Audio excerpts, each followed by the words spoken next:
Halo, Assalamualaikum. Tes, satu, dua, tiga. Bisa dengar suara saya? Mbak Sulasti, Mbak Yusni, Mbak Uswatun.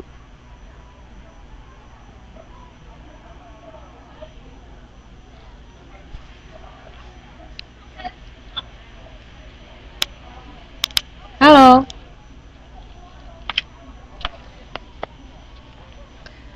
Iya. Assalamualaikum Mbak Uswatun. Selamat datang ya, selamat malam.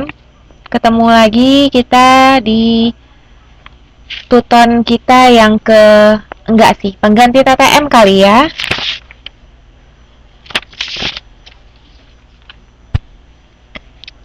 Halo, suaranya nggak ngedengung ya? Oke, saya coba cek dulu sebentar. Kalau sekarang nggak kedengeran sama sekali? Apa kekencengan?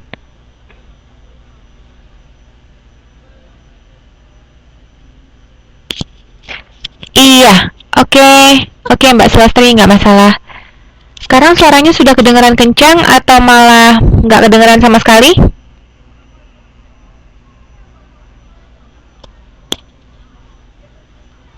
Suaranya oke ya? Oke, sip kalau gitu. Nah, masih sama Mbak Uswatun? Oke, semoga nggak terlalu ke ini ya, kekencengan ya. Oke, sip kalau gitu. Saya mulai aja kali ya perkuliahan kita, karena saya juga mungkin begini teman-teman. Setelah saya pikir-pikir, karena memang apa namanya modul 8-nya belum terlalu siap, disebabkan karena ada gambar dari buku yang saya belum sempat scan. Jadi mau nggak mau terpaksa saya undur modul 8-nya ke pertemuan kita berikutnya yang terakhir. Jadi ini adalah pertemuan kedua kita yang terakhir ya. Nanti ada lagi terakhir pertemuan kita di TTM minggu depan ya. Jadi minggu depan saya akan bahas modul 8 dan 9 sekaligus. Kemudian saya akan tanyakan kepada pihak UT lagi mengenai minimal TTM online kita, dan jikalau masih kurang saya akan adakan satu pertemuan untuk review. Jadi review semuanya dan saya akan berikan tugas terakhir ya sebelum ujian. Oke, nah karena saya tidak mau menghabiskan waktu terlalu banyak, saya langsung saja mulai ya teman-teman ya. Oke, Assalamualaikum warahmatullahi wabarakatuh. Selamat malam teman-teman semua. Terima kasih ya sudah hadir tepat waktu. Kemudian sudah bersedia meluangkan waktunya untuk belajar ya bersama saya. Nah, seperti biasa mata kuliah kita tidak usah dibawa stres. Mata kuliah kita mata kuliah santai, tapi tetap harus membawa manfaat ya buat kedepannya. Jadi kalau ada pertanyaan boleh langsung tanya, kalau ada komentar, mau sharing, yuk silakan. Saya sangat open minded banget ya. Oke. Untuk modul 7 ini agak sedikit agak sedikit berbau rasisme. Saya bukan mau jadi orang yang rasis, tidak sama sekali, tapi kita belajar budaya dan subbudaya. Kalau ada kata-kata di sini adalah what is culture. Culture itu apa sih gitu ya? Dan apa sih yang disebut dengan subculture? Nah, kita akan bahas lebih lanjut lagi. Dan kenapa sih penting untuk dibahas di dalam perilaku konsumen? Nah, jadi semakin kita belajar, kita makin dalam lagi ya mempelajari apa sih ternyata konsumen tuh punya budaya loh. Lihat ya orangnya beda-beda ya teman-teman ya. Ada yang pakai bajunya aneh-aneh gitu ya. Ada yang pakai sari nih orang India mungkin. Ada yang pakai apa nih? Bajunya mungkin kayak tukang kue kali ya. Tukang kue. Ya pokoknya intinya kita akan bahas lebih lanjut. Nah, sekarang kita langsung masuk ke topik pembicaraannya adalah budaya. Ya, oke. Apa sih budaya? Budaya kalau teman-teman lihat ya, di sini ada banyak orang-orang dengan berbagai warna kulit. Ada yang putih, ada yang kuning, ada yang coklat, ada yang hitam. Ternyata manusia di dunia ini berbagai macam ya teman-teman ya. Ada yang belok matanya, ada yang sipit, ada juga yang biasa-biasa aja. Ada yang mungkin setengah-setengah, matanya kayak orang ngantuk. Jadi intinya, sekarang ada yang bilang budaya itu adalah perbedaan ras. Bener nggak? Benar. Ada juga yang bilang budaya itu adalah perbedaan warna kulit. Ada benernya. Ada juga yang bilang kalau budaya adalah terlahir dari berbagai macam negara di dunia ini. Bener banget.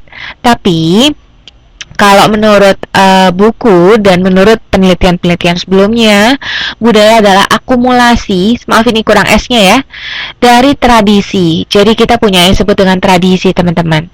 Ada yang disebut juga dengan norma, kemudian ritual dan makna yang dianut oleh anggota-anggota dalam sebuah organisasi atau lingkungan masyarakat. Jadi ada yang namanya tradisi, norma atau aturan. Nah, adalah makna, ya makna yang dianut. Berarti adalah suatu kepercayaan ya teman-teman ya. Jadi ada nggak hubungannya antara budaya sama kepercayaan? Ada. Nanti kita akan bahas lebih lanjut. Kemudian, ya waalaikumsalam Mbak Iis, selamat malam Mbak Samsiatul. Selamat bergabung ya. Langsung saja ya teman-teman ya. Jadi langsung mengikuti saja. Oke, kita lagi bahas tentang budaya nih. Nah, boleh dibuka ya modul 7 di 7.1 ya teman-teman ya. Oke, saya rasa sudah pada ini ya, menguasai modul, jadi sudah langsung bisa buka ya. Nah, kemudian budaya adalah total dari kebiasaan, nilai, dan kepercayaan yang dipelajari yang mengarahkan perilaku dari seorang konsumen yang merupakan bagian dari sebuah masyarakat tertentu. Maksudnya apa sih?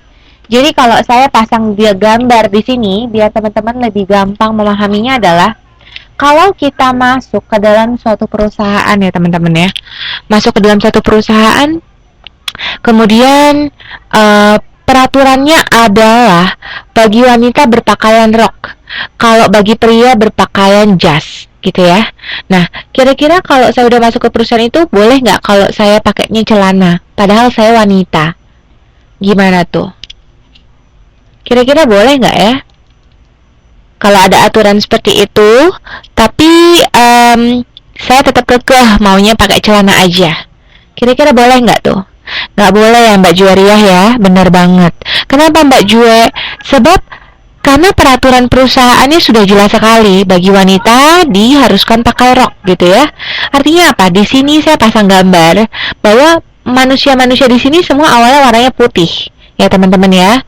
Nah, kemudian ketika dia masuk ke dalam suatu perusahaan, entah itu masyarakat, dia harus berubah menjadi warna merah. Bukan artinya berubah dalam arti negatif ya teman-teman ya, tetap positif, tapi harus mengikuti norma, harus mengikuti tradisi, ya, harus mengikuti makna yang dianut. Jadi kalau misalnya ada teman-teman yang mungkin misalnya lahir, ini saya langsung bahas aja ya karena sangat berhubungan sekali dengan materi kita. Jadi di sini saya ngomongnya agak terbuka ya teman-teman ya. Oke, tapi dianggap tetap harus positif ya. Oke, jadi contohnya nggak hanya dalam perusahaan teman-teman. Misalnya teman-teman ada yang lahir di kepercayaan, ya nggak apa-apa Mbak Arik, silahkan bergabung aja ya. Oke, misalnya saya terlahir dari keluarga yang muslim, misalnya gitu ya. Oke, kemudian orang tua saya tuh berjilbab, berhijab gitu ya. Kemudian di bulan puasa, karena memang orang tua saya muslim semuanya gitu ya, mau nggak mau apa? Saya harus ikut berpuasa, benar nggak? Nah, di sini ada yang disebut dengan makna yang dianut. Jadi ketika keluarga kita itu backgroundnya adalah misalnya kepercayaannya adalah muslim, ya kita juga harus mengikuti. Nah, jadi artinya apa? Kita dari yang putih kita harus jadi merah. Bukan berarti jelek, tetapi kita mengikuti makna yang ada, makna yang dianut. Nah, tidak hanya itu saja, banyak di perusahaan seperti yang saya bilang. Kalau misalnya perusahaan bilang pakai rok untuk perempuan, ya lakukan karena kita sudah menjadi bagian dari perusahaan tersebut. Jelas ya? Jadi budaya itu sangat mempengaruhi. Jadi kalau teman-teman ingat kata-kata budaya, nggak selalu tarian, ya, nggak selalu tarian, nggak selalu musik, tapi hubungannya juga dengan hal-hal seperti itu, teman-teman.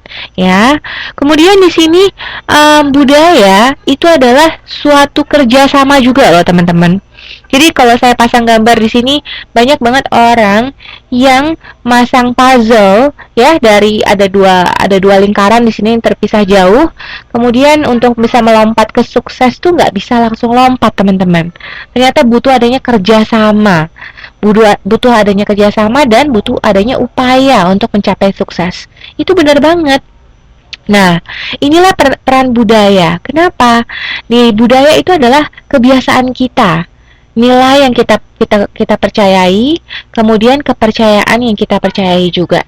Jadi kalau di sini kebiasaan-kebiasaan baik kita, kemudian nilai-nilai yang kita anut inilah yang membimbing kita nantinya kepada kesuksesan, teman-teman.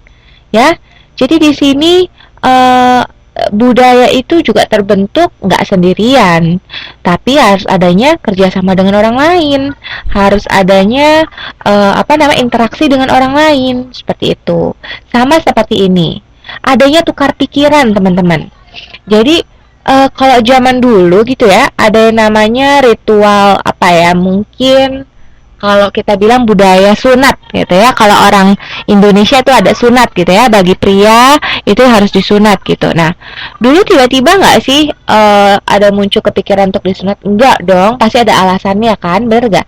Adanya kemudian tukar pikiran dari satu orang ke orang lain, dan akhirnya menyetujui bahwa memang benar adanya misalnya sunat itu tidak diharuskan atau tidak hanya dihubungkan dengan agama, tetapi juga suatu bentuk tindakan yang berhubungan dengan kesehatan.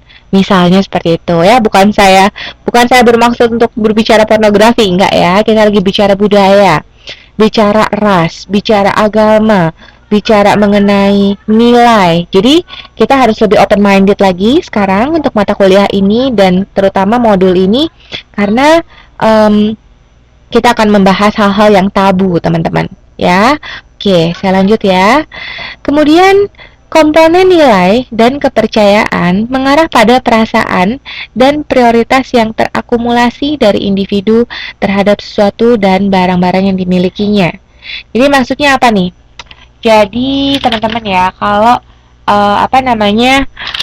budaya itu dianggap sebagai suatu kepemilikan. Jadi kalau misalnya kita bilang budaya orang Taiwan itu, kalau mau permisi atau lewatin orang dia pasti bilang ciko gitu ya. Atau budaya orang Taiwan misalnya, dia kalau belanja atau apa-apa pasti selalu bilang xie gitu ya. Itu budaya yang bagus. Berarti adalah suatu kebiasaan yang terus-menerus dilakukan. Akhirnya menjadi sesuatu yang tidak bisa diluput dari manusia itu sendiri. Jadi kalau orang bilang refleks gitu ya, teman-teman ya. Kalau kita nggak kayak gitu nih, teman-teman. Kadang kita kalau beli ke toko Indo mungkin atau mungkin kita beli barang di Indonesia, kita jarang bilang makasih. Bener nggak, teman-teman? Masih ada nggak yang sering kayak gitu? Atau mungkin kita budaya antri. Di Indonesia budaya antrinya masih kurang baik ya. Masih banyak yang seredak seruduk, masih banyak yang nggak mau ngalah, bener nggak? Nah, kalau di sini antrinya benar-benar rapi gitu ya. Antrinya benar-benar terstruktur. Nah, jadi kita harus lihat bahwa ternyata itu merupakan suatu kebiasaan. Jadi adalah satu kepemilikan yang kita bisa bedakan. Oh, orang Indonesia budayanya misalnya baiknya budaya ramah, murah senyum, gitu ya. Gitu ya, Mbak Sulastri ya.